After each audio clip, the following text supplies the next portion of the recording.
I can remember having COVID, and I was in my bedroom, and my wife just had COVID the week before, and Meg comes up to the room. I'm in my boxer shorts, and I'm shadow boxing, and she was like, "What are you doing?" And I was like, "Well, my heart rate's getting up, and I got to close my rings because I can't let Eric get one day ahead of me."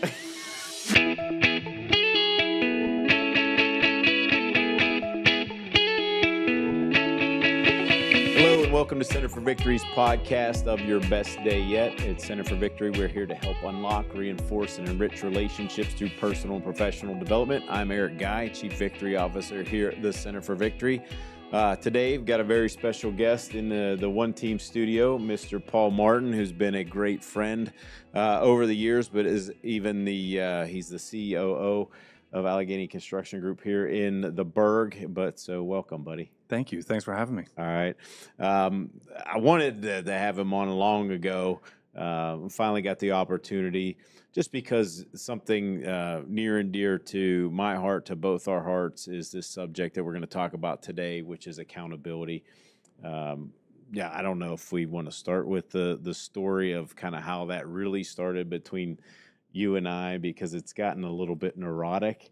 Or psychotic. At least, or psychotic to some people, because I looked at it today and it's like something crazy for the past, it's been over 4 years. Yeah, almost 5 years. Almost 5 years.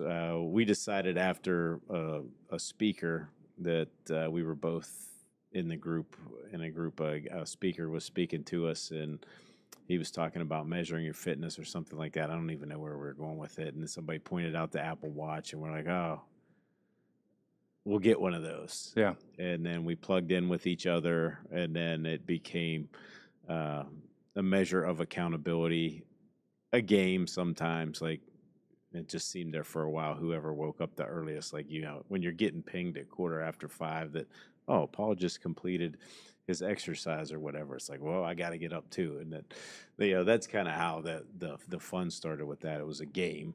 Well, it was a game, but I think the other thing too that was even more important was the fact that the speaker talked about an accountability partner. Right. And having someone to lean on and hold you accountable.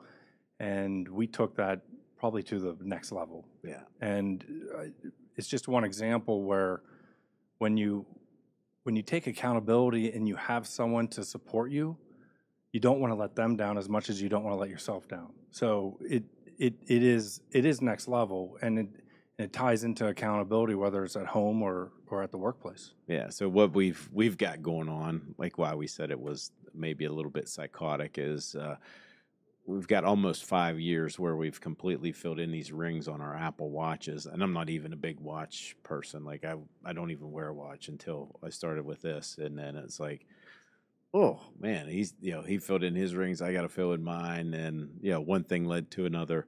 And here we are. I think I've used this example before with other people. Now they know who I'm talking about. Right. If you've watched and listened to other podcasts, but I think from when we started, Paul, and you can correct me if I'm wrong, probably close to 100 pounds we lost. I know I lost 45 from that date. Yeah, I lost over 30. Yeah, so we're up there. But even to the point of neurotic, psychotic, whichever way you want to define it, I can remember having COVID, and I was in my bedroom, and my wife just had COVID the week before, and Meg comes up to the room. I'm in my boxer shorts, and I'm shadow boxing, and she was like, "What are you doing?" And I was like, "Well, my heart rate's getting up, and I got to close my rings because I can't let Eric get one day ahead of me." So it was, but it does fall back to, I didn't want to disappoint, but it's also the competition side of it. But I also didn't want to, I made a commitment. I made the commitment to close the rings, and there's no other excuse or reason to not do it. I know my temperature was really high, and I was on the elliptical, and Tammy looked at me because she had COVID with me. That she's just like, "Are you really going to do this?" Yeah. I'm like, yeah. Worst I could do is sweat it out. She's like, "You're going to pass out. I'm going to pick you up off the floor." But anyhow, so getting to the whole subject, like, what does, when we say accountability, what does that mean to you personally and professionally? I think it actually, it means both in the same, both worlds. You know, it's taking responsibilities for one's actions or outcomes. And I even define it even a little deeper as taking responsibility for what you tell people you're going to do. When you tell someone you're going to do something, you have to follow through. You know, I'm of the old school mentality where a handshake still means something. You know, it's not exactly what's written in the contract or what's written in the proposal. It's, I told you I was going to do a job. I'm going to finish a job. No excuses. And I think that that carries into the workplace, that carries into the home. It defines people. And I think people really fall into two categories whenever you start looking at accountability. And I'll use the example of like a boxer. You know, a boxer starts getting pummeled and he's in the corner and he's just taking blows left and right. You know, same thing with someone at the workplace. You know, you're working on a project, your owner's coming after you, subs are coming after you, suppliers are coming after you. There's two ways to come out of that corner. You're either going to come out swinging, meaning you're going to find solutions, you're going to rise above, and you're going to figure this out. You're going to figure out your weak areas, your strong areas, and you're going to protect yourself, and you're going to come out swinging, or you're just going to lay over and you're going to get knocked out. And I think that carries a lot of weight with employees today, is especially what I'm looking for in an employee is they have a challenge, they have a problem, and they come out swinging, meaning they're going to find the solution. Nothing ever goes perfect. Mm-hmm. It doesn't matter whether it's the workplace, a project site, or even at home. I mean, I have 4 kids. Nothing ever goes perfect. Not in their life, not in my life. And I'm not perfect. My kids have held me accountable in the past.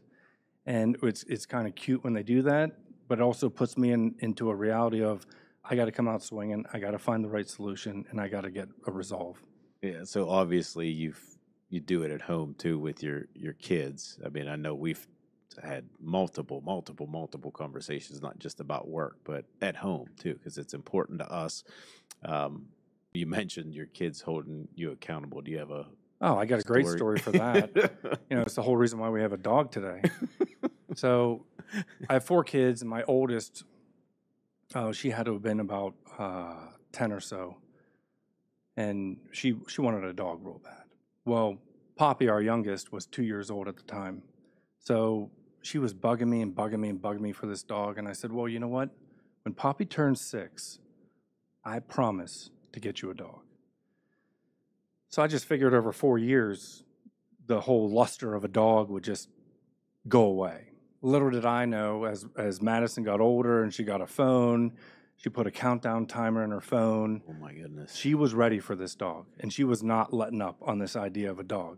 But she respected the fact I said when Poppy's 6, she gets a dog. Well, Poppy turned about 5.5, and Madison said, when are we going shopping for this dog? And I just looked at her, and she told me, she said, you know, Dad, you've always told us Martins always keep their word. And I'm like, ouch. We do. And that's a mantra that I've always instilled in my kids. When you tell someone you're going to do something, you follow through. Whether it's us, teachers, anybody, your friends, you always follow through. So that weekend, Megan and I started shopping for a dog. And now, you know, 4 years later, we got this beautiful dog. I wish we had it when the kids were younger. It's one of those things where a good friend of mine told me every kid should grow up with a dog. Mm-hmm. And it's true.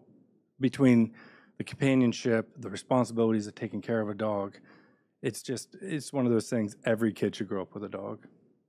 Yeah, that's good stuff. Like when you talk about like work, because you've always, well, since I've known you, I mean, you've come up through the ranks. I think because you've held yourself accountable, that's how you've done so well with. What strategies like have you used to employ kind of or foster that culture of accountability in the teams that you manage? Because you've been typically responsible for a lot. Yeah, I mean, it boils down to clear expectations. And I know I keep mixing work and home and work.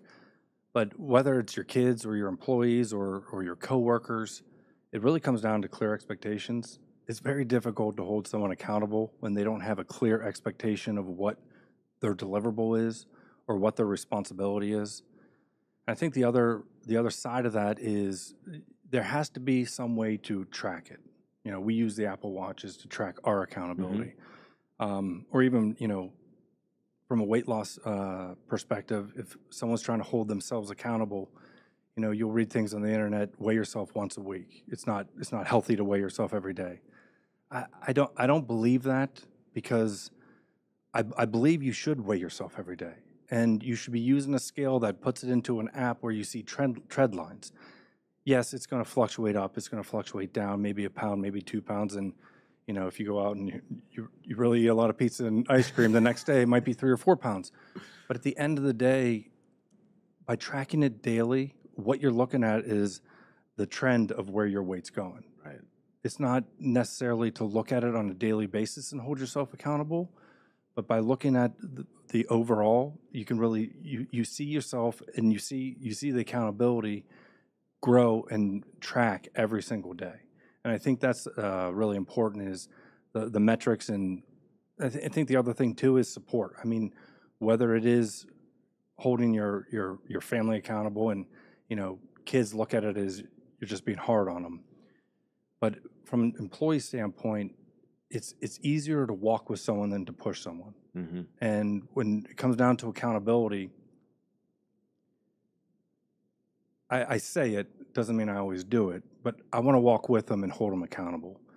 I don't like pushing. When I first started my career and I was a lot younger and a little less experienced, I think that was the first thing I went to, was I tried to push people. And you start to realize that you don't get the results from your employees if you're pushing them. If you're walking with them or running with them, then you start seeing some real change and real motivation, and they feel good about what they're doing. And it comes down to some tough conversations. When people aren't hitting the mark and you have to sit down, and sometimes they just need help dissecting the problem. And once the problem's laid out on the table, typically they see the answer and they see where they want to go versus telling them where to go and they don't understand why.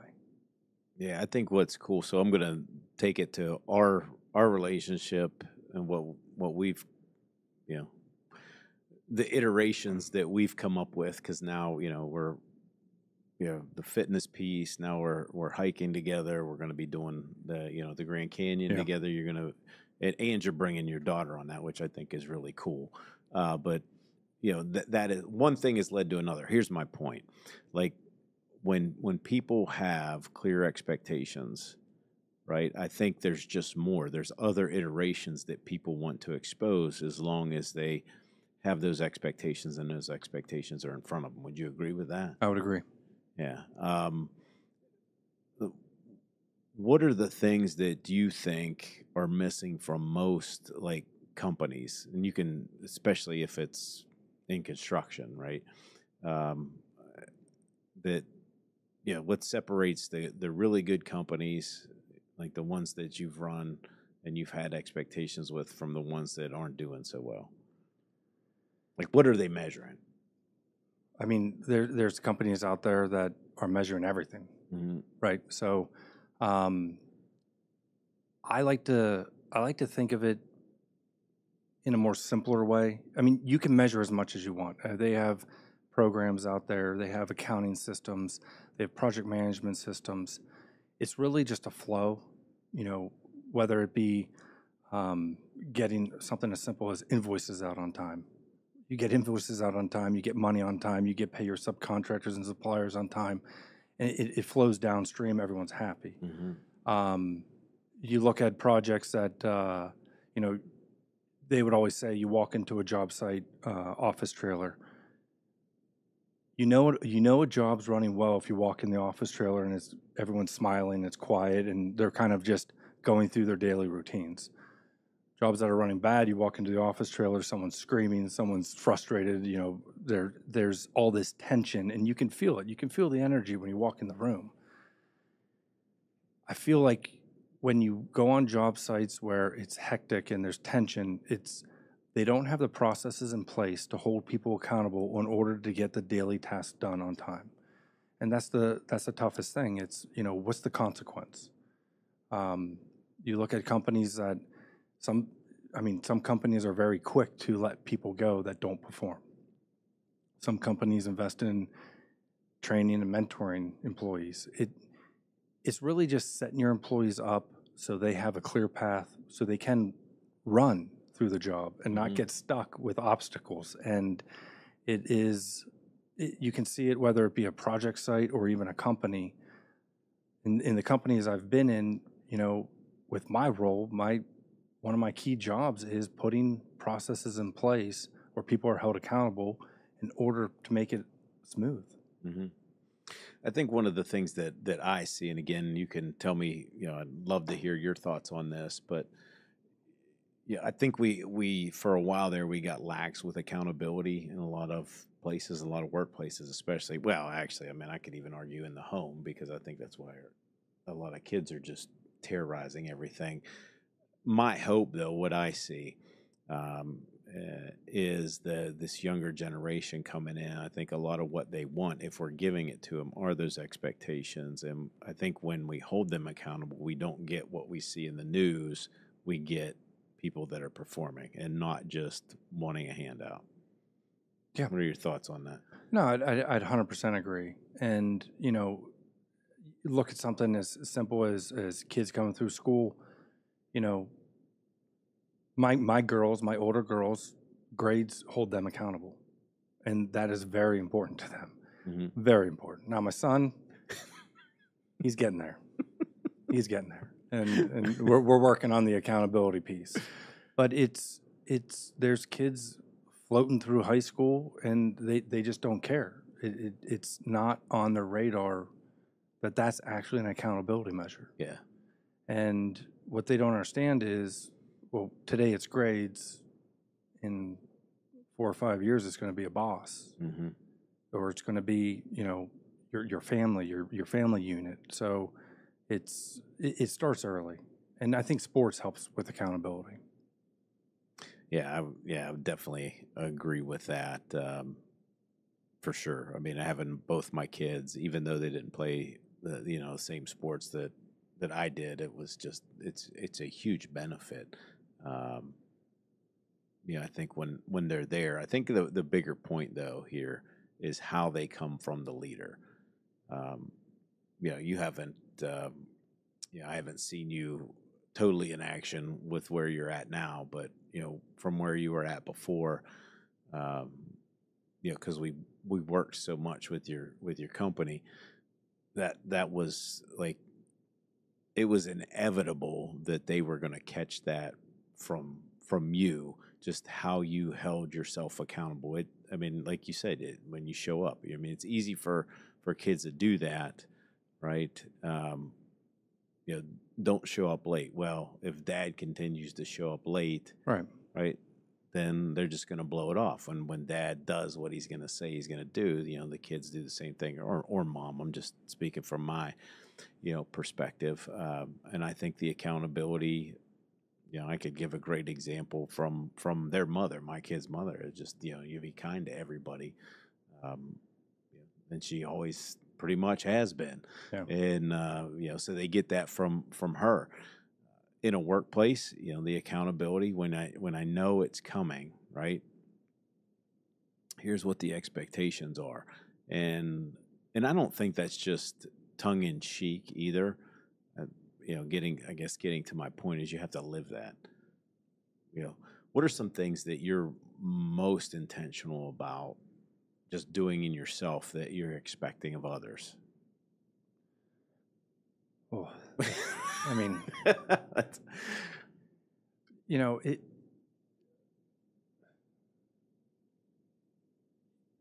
basically it comes down to even my daily routine. I wake up no matter what. First thing is workout. Mm-hmm. And, we talked about weight loss, but the working out really isn't for weight loss. If it were, I'd have 6-pack abs. It really comes down to, that's more of a mental, that's where I can clear my mind, get my day started, kind of activate my brain and body and get the day started. But once I get to the office, you know, I have a list of things I have to finish that day. They get knocked off. There's no excuse. Whether I have to stay late or if I do have to leave the office and go home and take care of something, I'm back on the computer. I'm back on the emails. I'm figuring it out. I'm getting those things wiped off my plate daily. There's also the long-term items where, oh, I'll have this to you in 3 weeks. Well, in 3 weeks, they're going to have it, no matter what. It's just keeping your word, taking ownership of what you say you're going to do and get it done. And it's just something that once you start doing it, you can't stop doing it. And then there's going to be times where something may pop up where you can't do something. You have to own that too. And you have to make that call. You can't wait for them to ask you again. You have to say, listen, this popped up and I'll take care of it. You have it next week. Apologize. Whatever happens, happens. But I think it's one of those things that once you start down the path of taking ownership, it doesn't stop. Well, yeah, it definitely has ramifications in your life. I think that's what is inspiring about searching out something like this, right? Yeah, I think of the book and Extreme Ownership. Yeah, I mean, just a great book worth rereading over and over and over. And they Jocko and Leaf talk about all that in there. Just take responsibility, like even if you've done wrong, right? Right. I think that again in our workplace, I think a lot of people don't take that responsibility, and then they just fluff it off, or they blame it on somebody else, and you lose respect for those kind of people. We were just talking. You just met Brian. Like I said, we're in one team studio, and he didn't know that. He knew you're coming in today, but he didn't know the topic we were talking about. And I was in his office earlier, and we were just talking about things. And he's like, "Hey, my top performers. Here's what happens. Yeah. Right? They're the ones that come in the same time I do. They're probably the ones that there's only.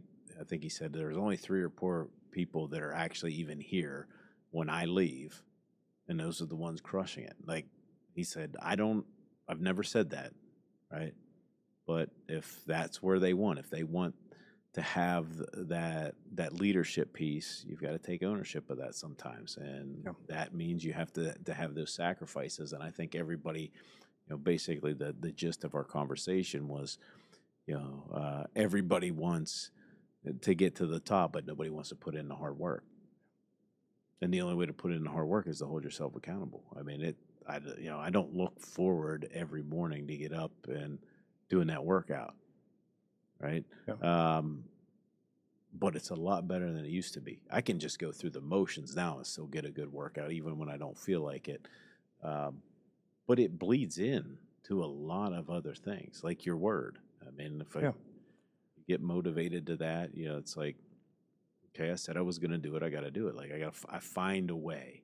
Right, you're finding a way. You're taking responsibility to a whole new level. Yeah, I mean, you mentioned extreme ownership, and when the book opens, he talks about taking responsibility for his troops with friendly fire, and it's one of those things. Taking responsibility, taking ownership. It's a mindset, and it's a mindset like I look for in employees. Even when I was a project manager, I used to run the job and make decisions as if I owned the company, as if it was my money. How am I spending my money? As if it was a project at my home and I was spending my own money. And that's the type of ownership that's needed today in order to succeed. Absolutely. Yeah.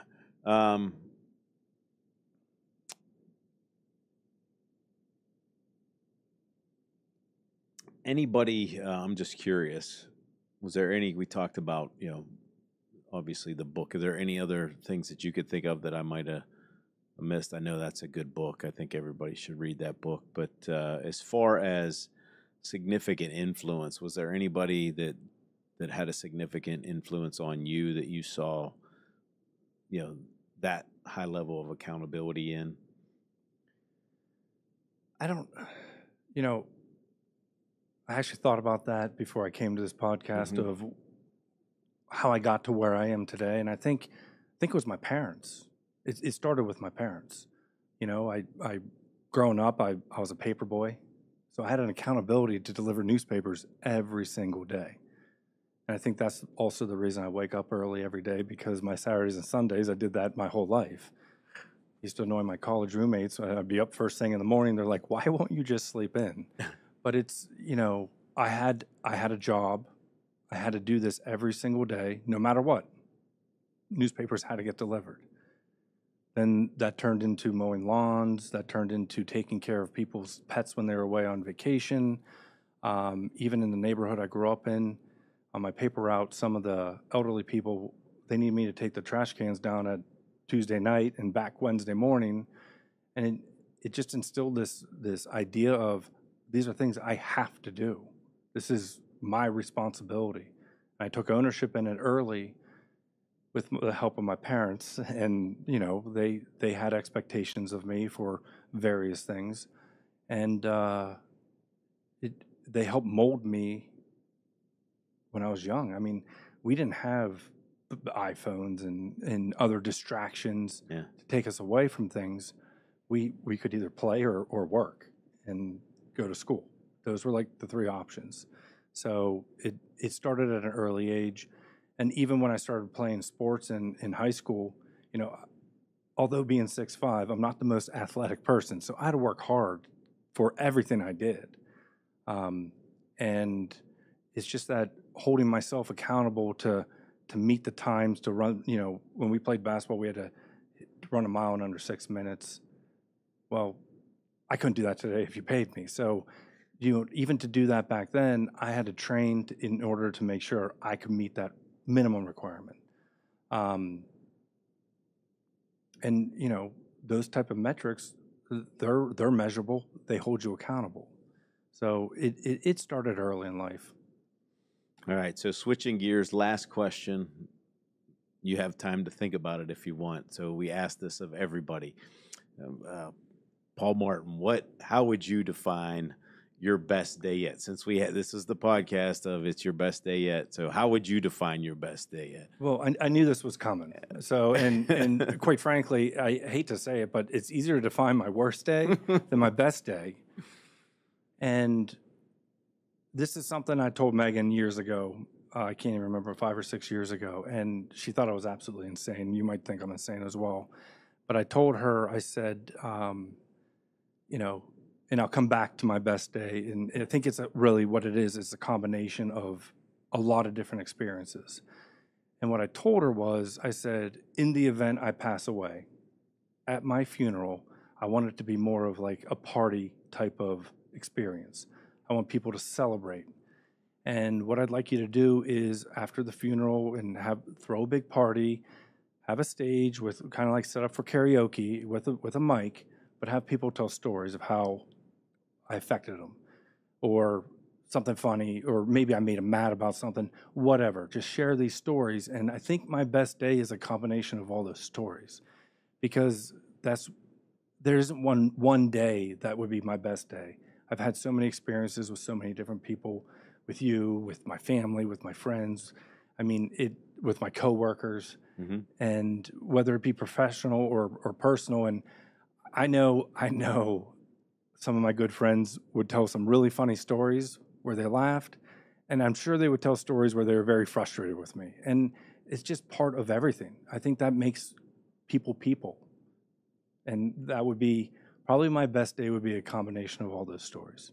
That's good. So if you guys haven't figured it out yet, this is the guy I talk about quite a bit on the podcast. This is the bromance that I have. We've been very good friends. We hit it off years ago, and I'm so glad we did, because it has meant a lot. We talk about family, we talk about work, we talk about life, and it's just we've made each other better. You've made me better. I know. Sometimes you shake your head at me, but probably more often than I shake my head at you. But it's still fun to have somebody that's around that just accepts you for who you are. So I appreciate you being on. So now that everybody knows, who you are, who I talk about. I'm the guy with the better hair. Well, that's up for debate. So yeah. So anyhow, thanks for being on. I hope you come back. I'd love to have you back. Especially after the Canyon, because you're taking your daughter. Yeah. I'd love to bring her on. Yeah. I mean, I would love to have that, because I know when I had Tammy on, my wife, when we talked about the Canyon, it was very emotional, but it was very inspiring to a lot of people. I mean, we actually had double the amount of viewers that month. So I'd love to have her on, get her thoughts, and do a little processing with you here on the podcast. If I think she'd be great on here. And I think one of the things that you talked about when we did the intro and the summary about the trip was the person that enters the canyon isn't the same person that comes out of the canyon. And I'm curious from her perspective, being in high school, right? Doing it with her dad, how she's going to feel walking out of that canyon. It'll be neat. Yeah, it'll be fun. So stay tuned, folks. That's all for today. Thanks for watching. Thanks for tuning in. Thanks for listening. If you want any more information, you can look us up, centerforvictory.com. And just remember, wherever you're at, whatever you're doing, make this your best day yet. We'll see you soon.